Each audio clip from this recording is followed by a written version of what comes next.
Hello my soul family, कैसे हो आप सब। मेरी सभी सोल फैमिली को जय श्री राम, जय नीम करोली बाबा। आज मैं अपनी सोल फैमिली को बताऊंगी कि मैं हमेशा ये कहती हूँ कि मैंने जो भगवान पर विश्वास करना सीखा है ना, सच में इंसान कहता है कैसे कोई सीख सकता है। ऐसे कोई नहीं सीखता। ऐसे कोई कह दे भगवान पर विश्वास करो तो कोई सीखेगा ही नहीं। जब तक इंसान आंखों से देखता नहीं कुछ ना, तब तक भगवान पर विश्वास होता नहीं। ये बात मैं मानती हूँ और हमेशा मानती रहूंगी। क्योंकि आप सोचिए, अगर आप चमत्कार नहीं देखोगे तो आप भगवान पर विश्वास करोगे? क्यों नहीं कर पाते हो आप भगवान पर विश्वास? क्यों भागते हो भगवान से दूर? क्यों आपका मन भगवान के पास नहीं लगता? क्यों आप बैठते हो 10 मिनट और उसके बाद भागने लगते हो? क्यों आप नाम जाप नहीं कर पाते हो? इसके पीछे का तो रीजन होता होगा। सबका मन तो नहीं लगता। कोई मेडिटेशन करता है तो उसका मन इधर उधर भागता रहता है। क्यों एकाग्र नहीं रहता मन? इसके पीछे रीजन होता है। और मैं भी ऐसे ही रहती अगर मेरे साथ भगवान ना रहते तब, अगर बाबा मेरे ऊपर कृपा ना करते तब, मैं शुरू से चमत्कार में न जीती तब, मैं भी आप लोगों की तरह भटकती रहती। आज मेरा विश्वास इतना अडिग है। क्यों? इसके पीछे का हमेशा मैं रीजन ही बताती हूँ, इसीलिए मैं अपनी स्टोरी शेयर करती हूँ। सच बता रही हूँ कि कभी ऐसा नहीं हुआ कि भगवान सपोर्ट ना किए हो, भगवान कोई ऐसी चीज हो जो दिल से मांगी हो पूरी ना हुई हो। और ये क्वालिटी मैंने कहाँ से सीखी? अपनी मम्मी से। कहते नहीं, पत्थर में भी भगवान आ जाते हैं अगर आपका मन साफ है तब, आप निर्छल मन से उनको पुकारो तब। और ये चीजें मैंने अपनी मम्मी से सीखी।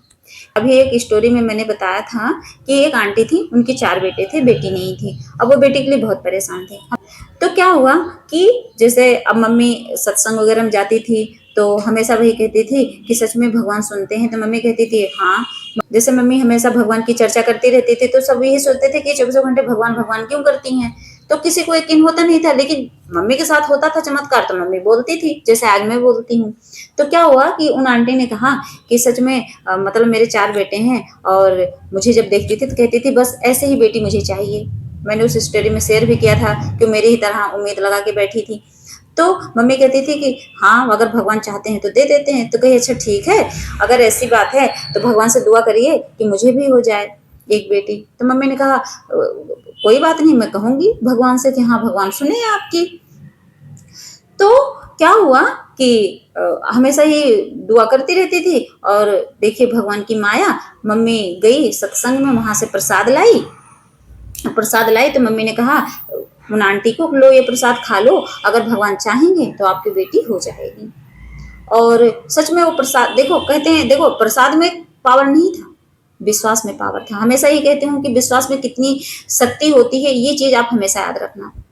आप लोग भटक जाते हो, भूल जाते हो कि भगवान कुछ नहीं होते। मैं इसलिए कहती हूँ जो ट्विन फ्लेम जर्नी है, अपने दिमाग में उस चीज को निकाल दो, सिर्फ भगवान की भक्ति करो। भगवान में जो पावर है वो किसी में नहीं है। इसीलिए आप लोग इतना हर चैनल पे जाके भटकते रहते हो कि मेरी इनर चाइल्ड हीलिंग कैसे होगी, मेरा ट्रॉमा कैसे हील होगा, मेरा इनर वर्क कैसे होगा। कुछ नहीं, आप भक्ति करो, उसके बाद देखो अंदर अंदर सब कुछ चेंज हो जाएगा। आप समझ ही नहीं पाओगे, आपका इनर वर्क अंदर अंदर काम कर जाएगा, आपका 7 चक्रा एक्टिवेट हो जाएगा, आपकी कुंडलिनी अवेकन हो जाएगी, आपका ऑरा क्लीन हो जाएगा, आपको पता ही नहीं चलेगा। क्योंकि भक्ति में इतनी पावर है।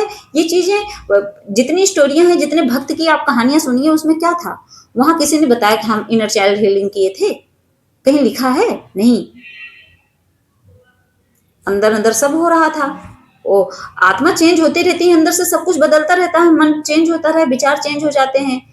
इनर वर्क क्या है? हमेशा ही कहती हूँ ना कि अपने अंदर की चीजों को, गलत चीजों को चेंज करना, वही तो इनर वर्क है। आप अपने अंदर के ईर्ष्या द्वेष सब खत्म कर दीजिए। जब आपके अंदर की जो निगेटिविटी हो दूर हो जाएगी, आप सात्विक बन जाओगे, सात्विक आहार लोगे, तो इनर वर्क इसका मतलब क्या है? कंप्लीट हो गया है आपका। आप प्योर बन गए, आपके अंदर किसी के लिए बुरे विचार नहीं आ रहे हैं, आप एकदम प्योर सोल बन गए हो, पॉजिटिव सोचने लगे हो, सबके लिए अच्छा सोचने लगे हो, बेजान पर दया करने लगे हो। तो इसका मतलब क्या है? आपने इनर वर्क कर लिया है, आपका 7 चक्र एक्टिवेट हो गया है। तो क्या हुआ, जब मम्मी ने उनको प्रसाद दिया, और देखिए भगवान की दया से उसी प्रसाद में दम नहीं था, लेकिन मम्मी के विश्वास में दम था, पावर थी। भगवान उसमें साक्षात बसे थे। और वो आंटी प्रेग्नेंट हो गई। तो जब वो प्रेग्नेंट हुई तो अब उनको ये टेंशन, कहीं फिर बेटा हो गया तब तो बड़ा प्रॉब्लम हो जाएगा, क्योंकि ऑलरेडी इतने हैं। तो मम्मी ने कहा नहीं, भगवान, देखो उनसे ज्यादा मेरी मम्मी को विश्वास था। प्रेग्नेंट आंटी थी, बेटी उनको चाहिए थे, लेकिन विश्वास मेरी मम्मी का अडिग था। उसके बाद क्या, मैंने एक स्टोरी में शेयर किया था कि मतलब वो आंटी मुझे हमेशा फोर्स करती रहती थी, मतलब बुला के अपने पास कहती थी, मम्मी से कम कंफर्मेशन मुझसे ज़्यादा लेती थी। कहती थी कि बेटा इधर आओ, हमेशा अपने पास बैठाना। जैसे उसमें बताए थे कि जो है जब औरतें प्रेग्नेंट होती हैं तो जो बार बार उस औरत के सामने पड़ता है, कहते हैं वो बच्चा उसी तरह ज़्यादा उसका बिहेव हो जाता है। तो होते नहीं बहुत लोग भगवान, इसीलिए तो लड्डू गोपाल की सेवा करते हैं, कहते हैं मुझे अपने भगवान जैसा ही, लड्डू गोपाल जैसा ही बच्चा चाहिए, इसीलिए लोग करते हैं पूजा। तो वो क्या करती थी कि बीच बीच में जैसे उनको टाइम मिलता था, वो या तो मेरे घर पे आ जाती थी या तो मुझे अपने रूम पे बुलाती थी। बगल बगल घर था, आ जाती थी। और मैं भी कभी कभी चली जाती थी, कुछ खिलाना पिलाना हो तो बेटा आ जाइए खा ले। वैसे मैं बहुत कम ही खाती थी, लेकिन हाँ वो बुलाती रहती थी। कहती थी ये छोटी बच्ची है, इसका कहा भगवान सुनेंगे। तो हमेशा कि सच में बेटा मेरी बेटी आएगी। मैं कहती थी हाँ आंटी बेटी ही आएगी। मैंने यहाँ तक मतलब क्लियर बोला था कि बेटी तो आएगी आएगी और संडे को आएगी, क्योंकि मेरा जन्म संडे को हुआ तो मुझे बड़ा मजा आता था कि संडे को आएगी, मेरी बहन आएगी, संडे को आएगी, हमेशा ये रटती रहती थी। तो उसके बाद क्या हुआ कि देखिए कृपा ऐसी हुई, धीरे धीरे धीरे धीरे आंटी का मतलब वही महीना पूरा होता रहा होता रहा होता रहा। और जैसे 7वां 8वां महीना लगा, क्या हुआ कि होता नहीं है कॉलोनी में औरतों औरतों का, किसी ने कुछ बोला और वो मेरी मम्मी से गुस्सा हो गई, मेरी मम्मी से गुस्सा हो गई, मेरी मम्मी से गुस्सा हो गई, मेरी मम्मी के पास आना बंद। और मम्मी ने भी अपना, मम्मी तो भक्ति पकड़ के, उनको तो सत्संग में आना, भगवान की भक्ति करना, बाकी किसी से मतलब नहीं। तो ना वो आंटी आना बंद कर दी, हमारे घर पे आना बंद कर दी। अब जब आना बंद कर दी तो मम्मी, अब छोटे छोटे उनके बच्चे, हम लोग बच्चे बच्चे तो खेलते उलते थे आपस में, लेकिन मम्मी में आंटी में बोलचाल बंद हो गई। मम्मी ने कहा कि पता नहीं क्यों गुस्सा है, बोलती भी नहीं है। तो मम्मी से पापा ने कहा कोई बात नहीं है, इतना तो चलता रहता है, नहीं बोल रही, मत बोलो जबरदस्ती, क्या करना है। उसके बाद मम्मी अपना सत्संग में रहती थी, ज्यादा किसी के पास उठना बैठना रहता नहीं था। तो जब उनका वही 9वां महीना आया, जब उनका डिलीवरी का टाइम आया, तो क्या हुआ, देखिए भक्ति कैसे काम करती है। इसलिए मैं कहती हूँ कि एक पॉजिटिव एनर्जी जहाँ होती है, वहाँ के इर्द गिर्द जितने भी लोग होते हैं ना, सच में वो भी उस एनर्जी का फायदा उठाते हैं, वो एनर्जी उनके पास भी जाती है। और ये चीजें इसलिए मैं बोलती हूँ, ये स्टोरी मैं नहीं बताती हूँ, मैं हमेशा कहती हूँ मैं स्टोरी नहीं सुनाती, मैं उस एनर्जी की, उस पावर, मैं उस एनर्जी के बारे में बताती हूँ, उस भगवान के बारे में बताती हूँ, इसलिए उससे आप सीखो कि हाँ भक्ति में कितना पावर होता है। ये स्टोरी बता के मैं आप लोगों को खुश नहीं करती कि आप स्टोरी मतलब मुझे बोलो कि हाँ आप मुझे मोटिवेट कर रहे हो, नहीं, मैं स्टोरी बता के मोटिवेट नहीं कर रही हूँ, मैं उसका रीजन बता के मोटिवेट करती हूँ। भगवान पे विश्वास कितना करना चाहिए ये बताकर आपको मोटिवेट करती हूँ। तो क्या था, अब उनका डिलीवरी का टाइम आया। अब जब डिलीवरी होने वाली होती है तो क्या लोग हॉस्पिटल जाते हैं, तो सरकारी क्वार्टर था, हॉस्पिटल बगल में था, सब कुछ था। वहाँ एक आंटी थी, ओएनएम थी वहाँ। तो अब देखिए इतनी सुविधा थी कि इंसान जैसे हॉस्पिटल में ले जाके डिलीवरी वगैरह करवाते हैं, तो इतना आपस में स्टाफ में बनती थी कि कहते थे अच्छा कोई बात नहीं, आप घबराइए मत, कहते थे कि कोई बात नहीं आप घबराओ मत, हम घर पे ही आके डिलीवरी आपकी कर देंगे। तो बगल में एक आंटी थी, उन्होंने कहा चलो मैं आऊंगी, इनकी डिलीवरी हो जाएगी घर पे ही। तो स्टाफ में इतना व्यवहार रहता था, इतना सब एक दूसरे का सपोर्ट करते थे, इसलिए कहीं भटकना नहीं पड़ता था, घर पे ही सब काम हो जाता था। तो उन आंटी के यहाँ दूसरी जो एनम आंटी थी वो गई उनकी डिलीवरी करवाने।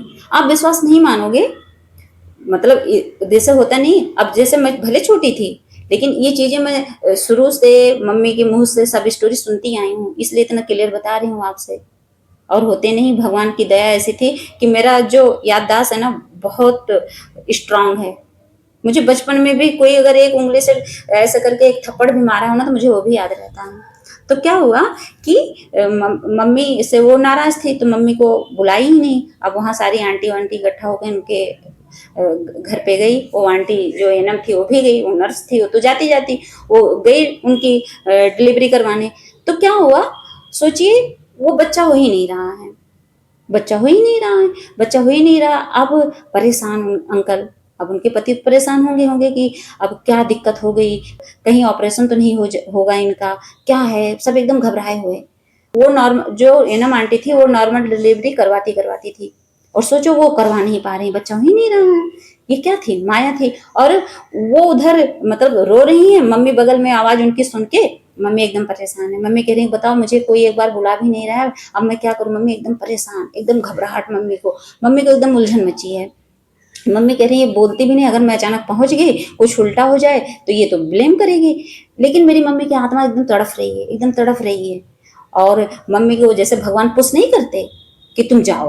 और मम्मी को वो लोग बुलाए भी नहीं, मम्मी से नाराज थी वो आंटी, लेकिन जब उनकी डिलीवरी नहीं हो रही थी वो एकदम परेशान।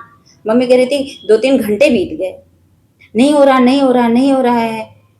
तो मम्मी सोची कि कोई बात नहीं, वो कितना भी मुझसे नाराज है लेकिन आज मैं जाऊंगी, जाऊंगी। वो भले मुझे डांट के भगा दे, मैं चली आऊंगी लेकिन जाऊंगी जरूर। मम्मी को एकदम बर्दाश्त ही नहीं हुआ। और आप विश्वास नहीं मानेंगे, जैसे मम्मी गई और मम्मी उनके सर के पास बैठकर उनके सर पे ऐसे सहलाने लगी प्यार से कि टेंशन न लो मैं आ गई हूँ। तो वो भी मम्मी को देख के रोने लगी कि दीदी जो गलती हुई मुझे माफ कर दीजिए। मतलब उसी दुख में वो माफी भी मांगने लगी। अभी अपने उस सिचुएशन पे ध्यान लगाओ, कोई बात नहीं, जो हुआ हुआ, लेकिन अभी तुम एकदम शांत रहो। मम्मी सहलाने लगी और मम्मी पूरा आंख बंद करके ध्यान लगाने लगी भगवान का जब मम्मी ध्यान लगाने लगी, बस 5-10 मिनट में बच्चा हो गया। ठीक हो गई उनकी डिलीवरी। और किस्मत देखिए, सच में लड़की हुई। और वो दिन संडे का ही था। संडे का दिन लड़की हुई, वो बहुत खुश। मतलब वो अंकल इतना खुश हुए कि सारा क्रेडिट मम्मी को ही देने लगे कि देखिए आपके भगवान ने सुन लिया, आपका विश्वास सच में जीत गया। और तो और मेरा जो मैंने कहा था कि संडे के दिन होगी, उससे भी आंटी बहुत खुश।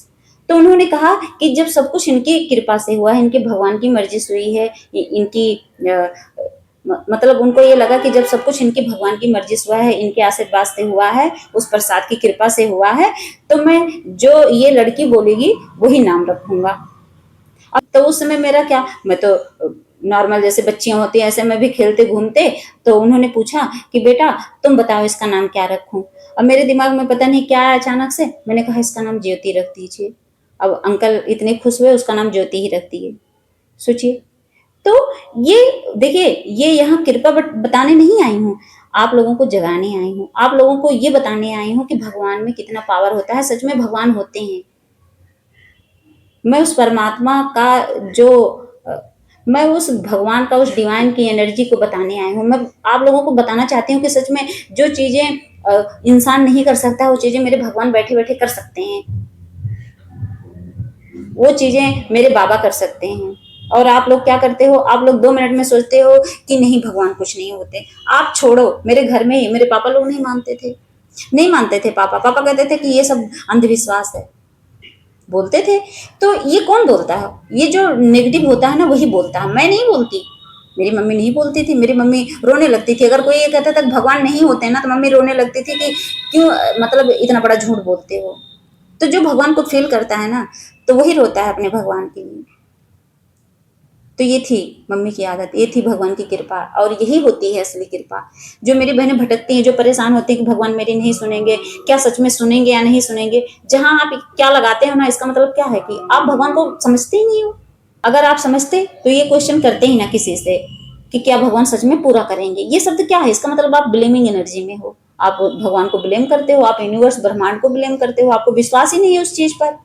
यूनिवर्स ब्रह्मांड क्या है, वो आपको देना चाहते हैं वही जो आप सोचते हो, वही आपकी लाइफ में घटने लगती है चीजें। लेकिन आप क्या करते हो, आप नेगेटिव होते हो तो नेगेटिव मिलता है, आप पॉजिटिव होना सीख जाओ तो आपको पॉजिटिव मिलेगा। हर चीजें आपके साथ पॉजिटिव होंगी। तो मेरी सोल फैमिली समझ गई होंगी कि क्या होती है डिवाइन और क्या होती है उनकी कृपा। तो आप भी विश्वास करिए, नाम जाप पूजा पाठ भक्ति करिए, और अपना सबसे बड़ा क्या है, अपना विश्वास अडिग बनाइए, एकदम अडिग। हमेशा ये कहती हूँ कि मौत खड़ी भी हो फिर भी सोचो कि हाँ मेरे भगवान बचा लेंगे। जब इस हद तक विश्वास करते हो तो जो काम असंभव होता है वो भी संभव हो जाता है। कहते नहीं ये चीजें इम्पॉसिबल है, तो वो चीज पॉसिबल हो जाती है। जय श्री राम, जय नीम करोली बाबा।